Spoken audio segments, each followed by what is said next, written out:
All right, well, unhook the electric fuel pump. I need to cut the power wire to it before I turn the key, or this thing will be a big fireball.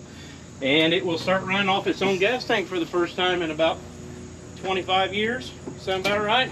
Mm-hmm. All right, let me unhook this fuel line so we don't have a big fire. All right, no more fuel pump. Are we ready? Yes. Yep.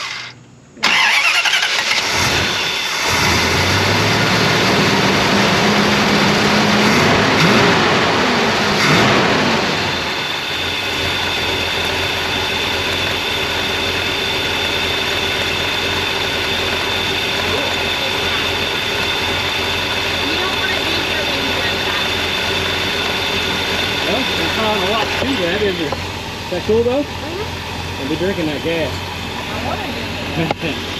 Well, this is really cool. We even got to reuse these old fuel filters, these old good metal fuel filters. I cleaned them out and they're just fine. So yeah, that's pretty cool. No leaks under the car.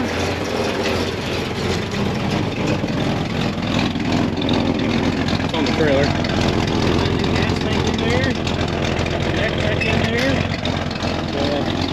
That makes me happy. That's a good job.